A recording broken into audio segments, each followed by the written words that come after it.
আজ সুপ্রিম কোর্টে ডিএ মামলার সারাদিন শুনানি হবে না। কারণটা কি? Hi everyone, welcome back to my channel আঞ্জনার ব্যঞ্জনা। বন্ধুরা, তোমাদের সকলকে আমার এই ছোট্ট ইউটিউব চ্যানেলে স্বাগত জানাই। আজ সুপ্রিম কোর্টে ডিএ মামলার শুনানি নিয়ে পশ্চিমবঙ্গ রাজ্য সরকারি কর্মচারীদের মধ্যে ব্যাপক আগ্রহ তৈরি হয়েছে। মামলাটি আজ অর্থাৎ 7ই অগস্ট 2025 বিচারপতি সঞ্জয় কারল এবং বিচারপতি প্রশান্ত কুমার মিশ্রের বেঞ্চে শুনানির জন্য তালিকাভুক্ত হয়েছে।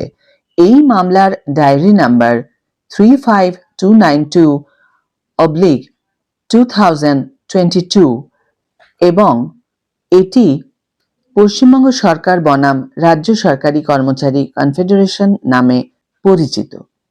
আজকের শুনানি সম্পর্কিত কিছু গুরুত্বপূর্ণ তথ্য আমি এখন উল্লেখ করব। 1. মামলার পর্যায়।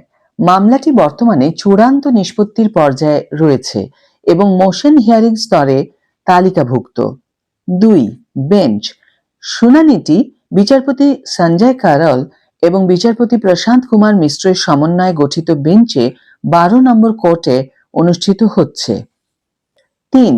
শুনানির সময়।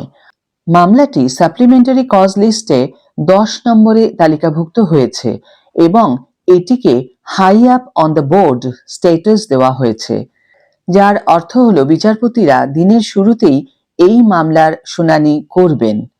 সকাল 11টা থেকে 11:30 মধ্যে শুনানি শুরু হওয়ার কথা। আজকের শুনানিতে একটি বড় পরিবর্তন আনা হয়েছে।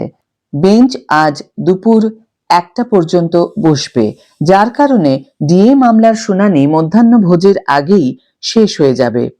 এর কারণ হলো দুপুর 2টো থেকে 12 নম্বর কোর্টে একটি নতুন বিশেষ বেঞ্চ বসবে, যেখানে বিচারপতি সঞ্জয় কারল এবং বিচারপতি প্রশান্ত কুমার মিশ্র থাকবেন।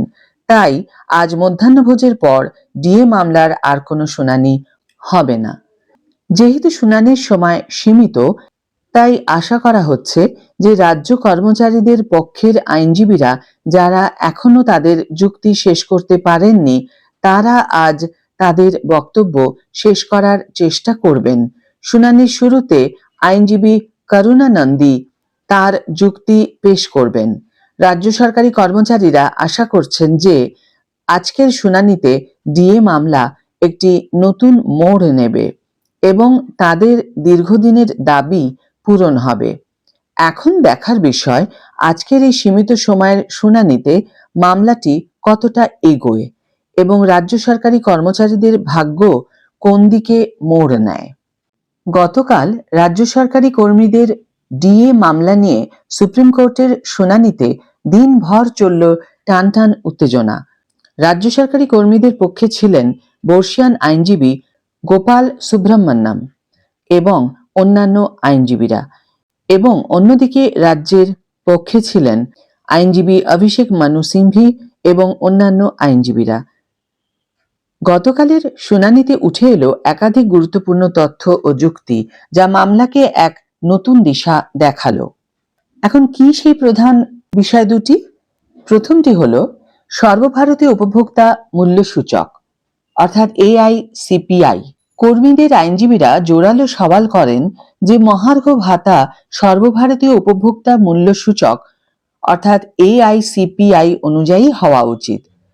তারা বোঝানোর চেষ্টা করেন যে 1982 সালের নিয়ম অনুযায়ী 100% নিউট্রালাইজেশনের কথা বলা আছে, যা AICPI এর দিকেই ইঙ্গিত করে। দ্বিতীয় বিষয়টি হলো বছরে দুবার ডিএ দেওয়ার যে দাবি, সেই বিষয়েও আইনজীবীরা সওয়াল করেন।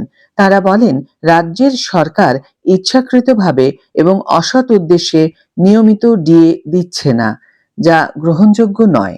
শুনানির সময় কর্মীদের পক্ষের আইনজীবী গোপাল সুব্রহ্মণ্যম দুটি RTI কপির কথা উল্লেখ করেন, যা দেবপ্রসাদ হালদারের করা। এই RTI থেকে জানা যায় যে বঙ্গভবন এবং চেন্নাইয়ের কর্মীরা কেন্দ্রীয় হারে ডিএ পান এবং বঙ্গভবনের জন্য একটি স্থায়ী আদেশও রয়েছে। এই তথ্যটি রাজ্যের স্পেশাল লিভ পিটিশনকে অর্থাৎ এসএলপি সরাসরি চ্যালেঞ্জ করে, যা এই মামলার অন্যতম গুরুত্বপূর্ণ প্রমাণ হিসাবে উঠে আসে। শুনানি চলাকালীন বিচারপতিরা একাধিক গুরুত্বপূর্ণ পর্যবেক্ষণ করেন।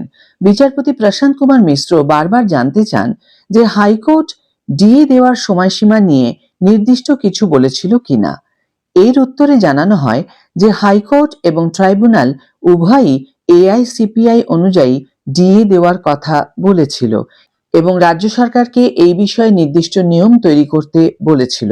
যখন বিচারপতিরা জানতে পারেন যে কর্মীদের বিপুল পরিমাণ ডিএ বকেয়া রয়েছে, রোপা 2009 অনুযায়ী 27 মাস এবং রোপা 2019 অনুযায়ী 4 বছর, তখন তারা রসিকতার সুরে মন্তব্য করেন যে এটা ব্যবসার মতো শোনাচ্ছে, যেখানে টাকা আটকে রাখা হয়েছে।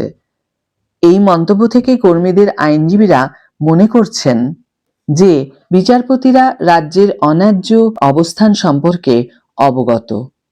বিচারপতি সঞ্জয় কারোল এক পর্যায়ে বলেন, বোঝাই যাচ্ছে আপনারা কিছু দিতে চান না, যা রাজ্যের সদিচ্ছার অভাবকে স্পষ্ট করে। কালকের শুনানি শেষ হয়নি, আজ আবারও শুনানি শুরু হয়ে শেষ হয়ে গেছে।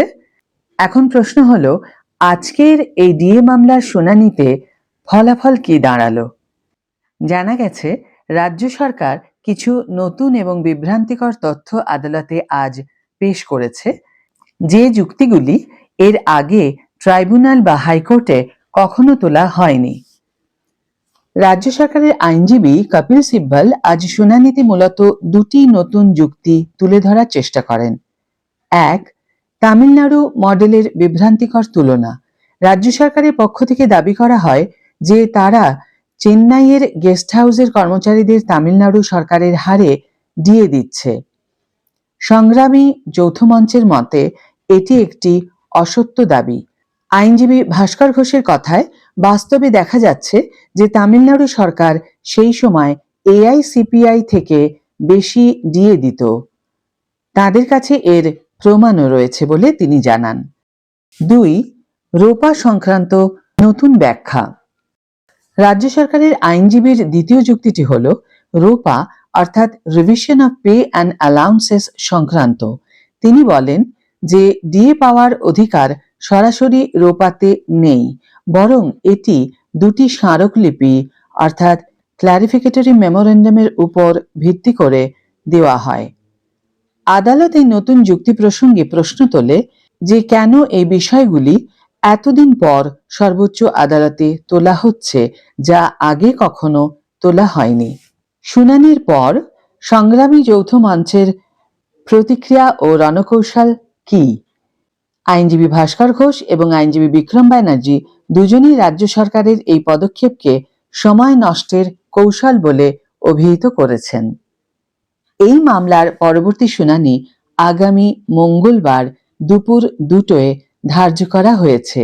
সেদিন রাজ্য সরকারের পক্ষ থেকে কপিল সিব্বলের অসমাপ্ত সওয়াল শেষ হওয়ার পর কর্মচারী সংগঠনগুলির আইনজীবীরা তাদের জবাবি যুক্তি পেশ করবেন।